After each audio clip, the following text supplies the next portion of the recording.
안녕하십니까. 공인중개사법 실무 장석태입니다. 자, 이제 저희가 이론 요약과 문제풀이를 같이 해보도록 하겠습니다. 제가 이제 기본 이론 공부했던 것들을 시험에 맞게 이제 정리하셔야 됩니다. 정리되지 않은 산만한 상태로 시험장 들어갈 수는 없죠. 그래서 일단 공부하셨던 내용들을 핵심 이론을 요약 정리하고 이와 관련된 기출문제 내지는 예상 문제를 풀어보도록 하겠습니다. 그래서 확실하게 내 것으로 만들어야 됩니다. 지금 문제풀이하고 이론 정리를 같이 하는데 문제풀이 중요하죠. 문제풀이 자체도 중요합니다만 순수한 문제풀이보다는 문제풀이를 이용해서 기본 이론 내용 공부했던 걸 확실하게 내 실력으로 다지는데 더 큰 의의를 두시면 될 겁니다. 자, 그리고 문제는 우리 현재 문제집에 나와 있는 그 정도만 하면 차고도 넘칩니다. 충분하니까요. 그 문제 이것저것 너무 많이 풀려고 하지 마세요. 어떻게 보면 시간 낭비가 될 수도 있습니다. 오히려 필요한 핵심 이론들을 완벽하게 정리할 필요가 있습니다. 지금 이제 요약 과정이다 보니까 기초적인 개념 설명, 배경, 취지, 목적, 의 이런 부분보다는 정리하고 비교할 건 비교하고 이렇게 머릿속에 효율적으로 정리하는데 초점을 두고 강의를 진행하도록 하겠습니다. 자, 공부를 시작한 지 엊그제 같은데 벌써 이제 5월이 됐습니다. 이제 이 과목도 공부하셔야 됩니다. 지금까지 민계공, 민법, 개론, 공법 중심으로 공부하셨죠. 그런데 이제는 법령 실무도 공부하셔야 됩니다. 여기서 80점 이상 맞아줘야 합격하시는 겁니다. 너무 뒤로 미루면 공부하기 싫어지고요. 또 모의고사 봐도 점수가 안 나면 의욕이 떨어지고 그렇게 되면 집중도 안 되고 나중에 2차 포기한다 이런 말이 나올 수 있습니다. 지금서부터 서서히 이제 2차 과목 그중에 우리 법령 실무도 이제 발동을 걸어야 됩니다. 공부를 하시고 암기할 건 암기하셔야 됩니다. 금방 있으면 이제 7월달 되고 시험 공고 나오고 원서 접수합니다. 그럼 이제 실감이 나죠. 9월 되면 진짜 더 실감이 나죠. 그때는 시키지 않아도 열심히 공부하십니다. 시험 한 달 앞두고요. 조금 더 일찍 발동을 걸면 좋겠다. 지금 이제 5, 6월 과정서부터 조금 서둘러서 발동을 걸어놓으면 엄청 뒤에 편합니다.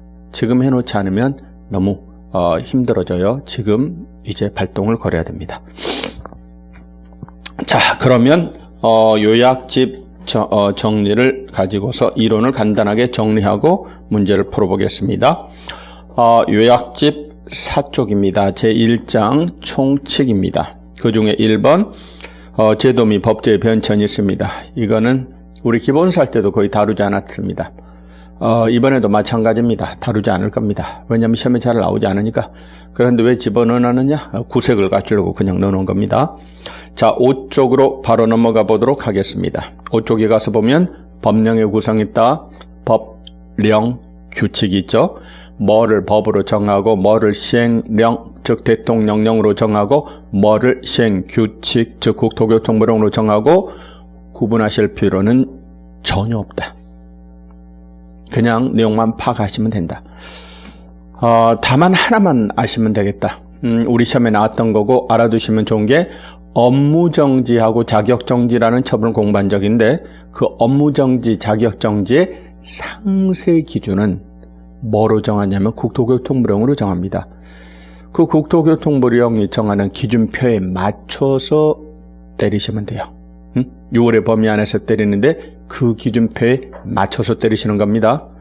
2분의 1 범위 안에서 가중 경감할 수 있다. 가중처분에도 6월을 넘을 수 없죠. 자, 그런데 이것과 비교되는 게 바로 과태료 처분입니다. 과태료 처분의 상세 부과 기준은 대통령령으로 정한단다. 다시요. 업무정지, 자격정지 상세 기준은 국토교통부령.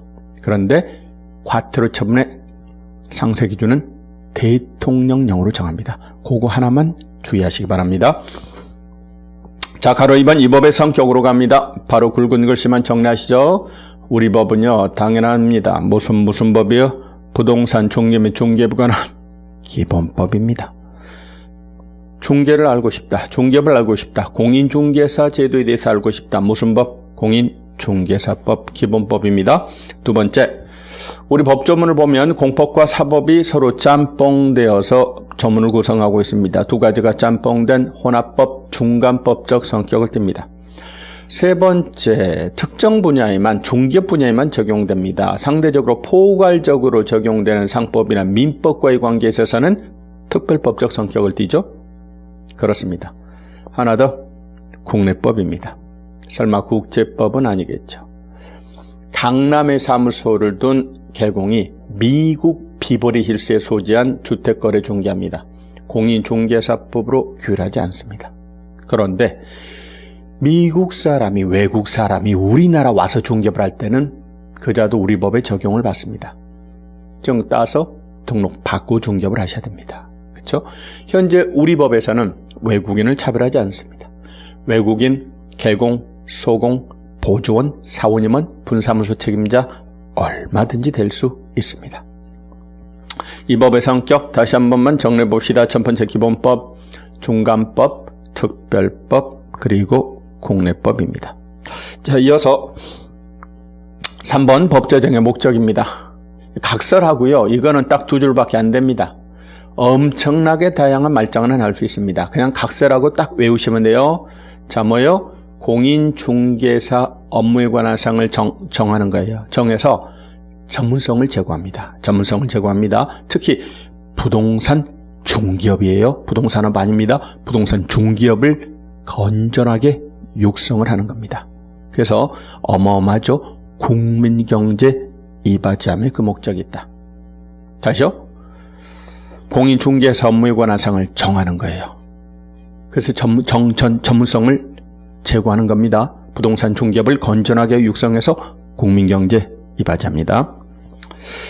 자, 이어서 용어의 정의로 갑시다. 용어의 정의로 갑시다. 첫 번째 용어의 정의, 중개입니다. 중개라 함은 뭐죠? 제3조 규정에 의한 중개 대상물에 대하여 거래 당사자 간에 그렇습니다. 매매, 교환, 임대차 그 밖의 권리에 뭐요? 득실, 변경에 관한 행위를 알선하는 것이라고 정의하고 있습니다.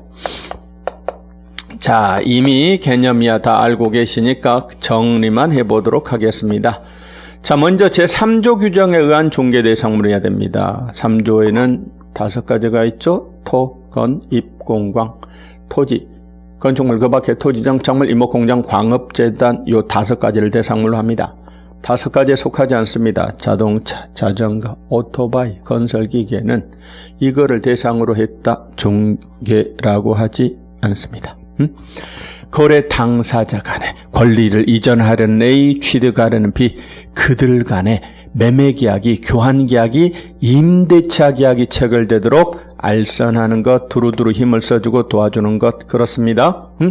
매매교환, 임대차, 그 밖의 권리의 득실 변경에 관한 행위가 매매계약, 교환계약, 지상권, 지역권, 전세권, 저당권 설정계약 등 즉 권리 득실 변경은 계약을 통해서 이루어지죠. 당사자 간 부동산 거래계약이 체결되도록 법률 행위가 성립하도록 알선하는 겁니다. 뭐예요? 개공은 팩트, 사실행위를 합니다. 그들의 마음을 움직여야 됩니다. 매도 매수 결심을 이끌어내야 됩니다. 권리 분석합니다. 정보를 제공합니다. 현장 안내합니다. 조언합니다. 설득, 협박, 알랑방구를 낍니다. 그래서 그들의 마음을 움직여서 그들 간에 거래계약이 체결되도록 알선하는 겁니다. 중개행위 자체는 사실행위죠. 자, 그래서 거기 기억, 중개의 성격, 동백 2번 중개는 당사자 사이를 매개하여 그들 간의 거래계약, 즉 법률행위가 성립하도록 정보, 자료, 발급, 분석, 제공, 권리 분석, 현장 안내, 이해관계, 조정, 주선, 조건의 흥정, 교섭을 하는 사실행위다. 뭐요? 사실행위. 대리행위 아닙니다. 우리나라에서요, 의뢰인하고 업자하고 개공하고 중개계약을 체결했다라고 해서 곧 업자가 개공이 의뢰인의 대리인 되는 거 아닙니다. 대리인으로서 하는 대리행위하고 라고 볼 수 없어요. 그렇습니다. 니은 타인 간의 법률행위 성립에 조력하는 법률행위가 성립하도록 조력하는 사실행위입니다. 중개행위는 당사자 간의 매매 같은 법률행위가 용이하게 성립할 수 있도록 조력하고 도와주고 주선하는 사실행위, 중개행위는 사실행위입니다. 이어서 리을, 뭔가, 디귿, 중개행위는 뭐요? 보조 업무를 취급하고 준비 사무를 취급해요. 보조행위요, 준비행위의 성격을 띱니다. 더 나아가서 단순한 사자나 전달자나 전달자로서 행위로 보지 않습니다. 단순한 대리인으로서 보지 않습니다. 법률행위 성립을 위해서 진력을 다하는 독자적 행위의 성격을 띈다. 이렇게 말하죠. 자, 이어서 다음 페이지 가서 보면 동백에서 한번 중개행위 대상은 법률행위다. 구별하셔야 됩니다. 중개행위 자체는 사실행위지만 중개행위 대상. 대체 무엇을 이루기 위해서 이렇게 열심히 중개 서비스를 제공한다? 중개행위 제공을 통해서 이루고자 하는 궁극의 목적은 뭐다? 거래계약 체결. 그래야 돈 받아서 먹고 살아요. 중개행위의 대상이라고 물어보면 법률행위라고 대답하셔야 됩니다. 자, 그러면 그 밑에 판례가 있습니다. 중개행위의 성격과 관련된 판례입니다. 보니까 쭉 한번 첫 번째 판례를 한번 읽어보도록 하겠습니다. 법률행위 당사자 쌍방과 교섭을 하여 그들 간에 거래계약한 법률행위가 성립하도록 조력하는 뭐라고요? 사실행위. 사실행위가 지금 계속해서 나옵니다. 그렇죠? 네. 특별한 사정을 한 당사자를 대리하거나 중개한 법률행위에 관하여 당사자를 위한 지급 기타 이행을 받을 권한이 없습니다. 아하, 지금 중개계약을 체결했어요. 우리 집 좀 팔아주세요. 알았어요. 중개계약을 체결했다라고 해서 갑이 당연 A의 대리인 되는 거 아닙니다. 그리고 이자가 중개계약을 체결했다고 해서 당사자를 위한 지급 기타 이행을 받을 권한이 발생되는 거 아닙니다. 자, 따라서 지금 매수인이 주는 돈을요, 얘가 받을 권한이 당연히 있는 것은 아니라 그 말입니다. 더 나아가서 법률행위는 누가 하느냐? A하고 B가 합니다. A나 B 당사자나 그 대리인에 의해서 이루어지는 겁니다. 지금 업자, 갑은 당사자다. 거래 성립을 도와주는 제3자다. 제3자입니다. 법률행위는 당사자 또는 그 대리인입니다. 또 이 과정에서 분쟁이나 의문이 발생할 수도 있다. 분쟁이나 의문의 해결도 당사자나 대리인의 몫입니다. 개공의 몫이 아닙니다. 다만 개공은 사실상 보조하는 업무를 수행할 뿐입니다. 첫 번째 판례는 그런 내용이고요. 두 번째 판례는 뭐예요? 쌍방과 일방 키워드만 잡으시면 되죠. 쌍방뿐만 아니라 일방 의뢰받고 블라블라 알선하는 것도 중개입니다. 세 번째 판례 봅니다. 중개 업무는 중개에 관한 행위에서 중개 업무는 기본적 상행위의 성격을 띱니다. 기본적 상행위의 성격을 띈다는 판례죠. 자, 이어서 네 번째 중개 유형입니다. 중개의 유형을 보니까 여러 가지 유형이 있죠. 첫 번째 지시중개, 참여중개입니다. 분류 기준은 뭔가요? 업무 개입 정도에 따른 분류 기준입니다. 자, 거기 보니까 지시중개라는 게 있어요. 지금은 우리 법에는 없어요. A가 갑에게 찾아와서 일정한 행위를 해달라고 합니다. 전시 좀 해주세요. 그래서 원하는 전시를 해줬어요. 조언을 좀 해주세요. 그래서 조언을 해줬어요. 정보를 좀 제공해주세요. 그래서 원하는 정보를 제공해주세요. 이 자체가 완성이 되고 보수받을 수 있어요. 이자가 다른 사람하고 거래계약을 체결하고 말고는 아무 관심사항이 아닙니다. 원하는 용역을 제공해주면 그 자체가 완성이 되고 보수받을 수 있습니다. 우리 중개는 우리 법상의 중개는 지시중개가 없어요. 옛날에 있었으나 삭제되고 없어졌습니다. 우리 법상의 중개는 거래가 성사되어야 중개 완성이라고 합니다. 그래서 우리 중개는 자매중개입니다. 두 번째, 상사중개, 민사중개라는 게 있어요. 결론만 정리하시면 헷갈리시면 안 됩니다. 우리 부동산 중개는 민사중개예요. 상사중개는 상인들 사이에 상행위가 이루어지도록 중개하는 걸 상사중개라고 해요. 상인들 간에 의욕하는 상거래 계약이 체결되도록 전문적 지식과 경험과 노하우를 통해서 알선하는 것, 중개하는 것, 이게 상사중개입니다. 그런데요, 상인들이 아니라 일반인들끼리 상행위가 아닌 행위가 잘 이루어지도록 중개하는 경우가 있어요. 구인자 구직자를 연결해 줍니다. 신랑 신부부를 연결해 줍니다. 부동산 사려는 사람 팔려는 사람을 서로 연결해 주는 중개가 있더라. 이건 상행위가 아닌 행위 중개다. 이거를 우리가 뭐라고 할까?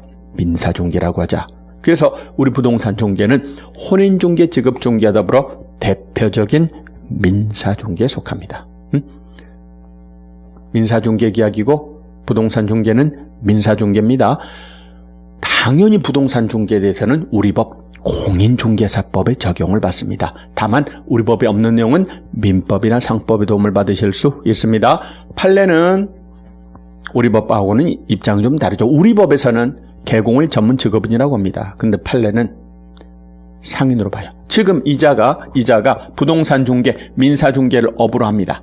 이 양반 부동산 중개, 민사 중개를 업으로 하면 얘도 상인입니다. 그러므로 상인 보수 청구권이라는 게 인정이 됩니다.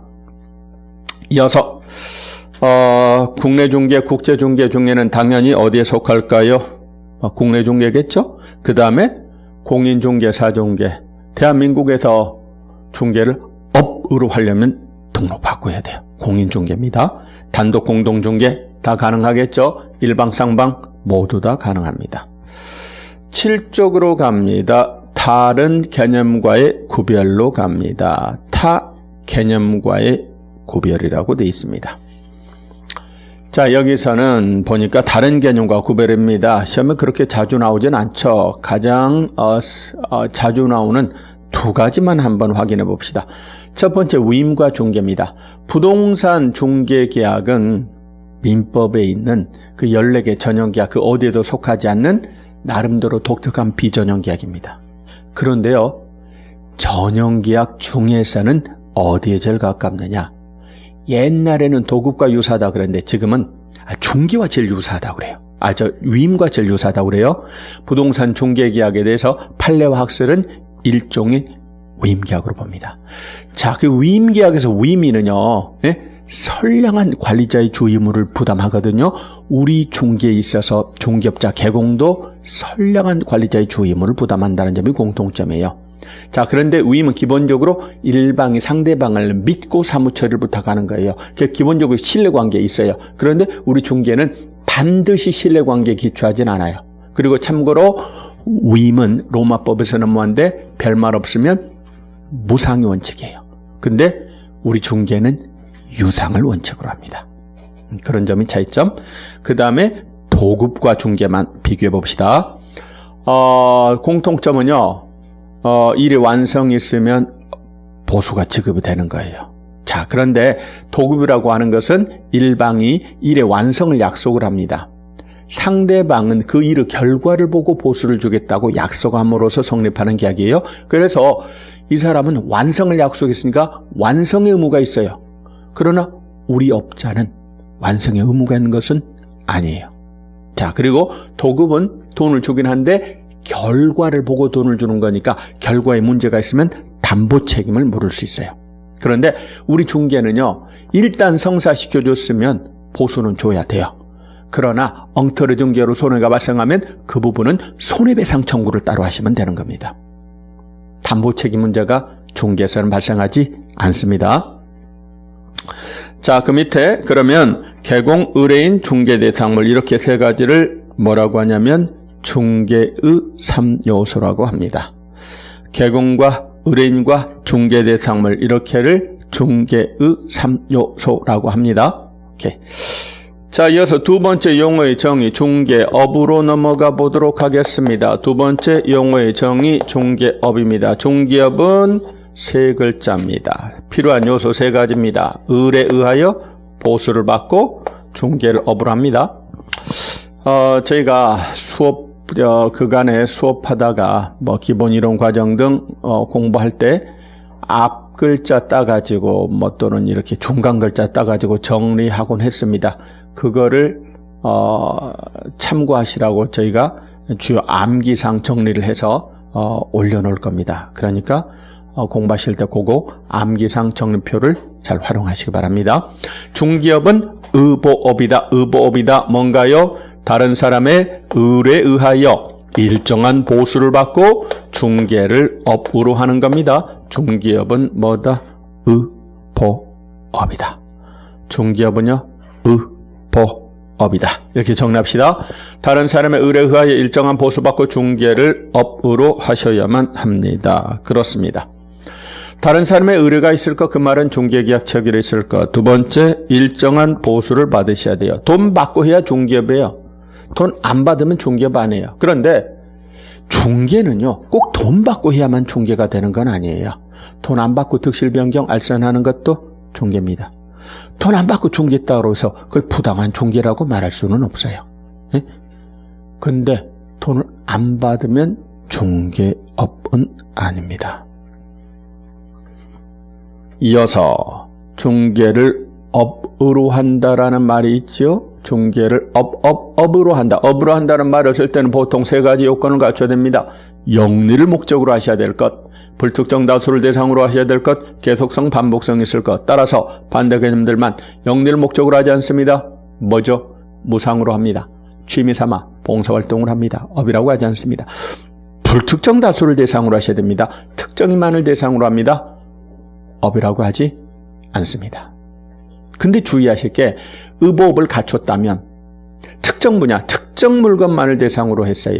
이때도 중개업입니다. 나는 토지 전문, 나는 분양권 전문, 나는 상가 전문. 아니야, 나는 귀찮아. 아예 우리 친구가 오피스 빌딩을 하나 가지고 있는데 그게 300실짜리 오피스텔이에요. 나는 그거 임대차만 중개할 거야. 그래도 되죠. 그래도 의보업을 갖추면 중개업에 해당하는 겁니다. 그렇습니다. 자, 그리고 계속성, 반복성이 있어야 됩니다. 따라서 계속성, 반복성이 없어요. 한 번 했다고요. 우연히 일시적으로 어쩌다 했다. 그러면 돈 받았어도 업이 아닙니다. 업이 되려면 계속성, 반복성이 있어야 됩니다. 자, 이어서 리을 컨설팅에 부수하여 이루어졌어요.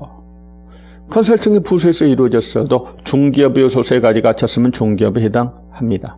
또 등록을 안 받고 있어요. 그래도 업 요소 세 가지 갖췄으면 중개업입니다. 다만 등록을 안 받고 있으니까 그때는 무등록 중개업이라고 할 뿐입니다.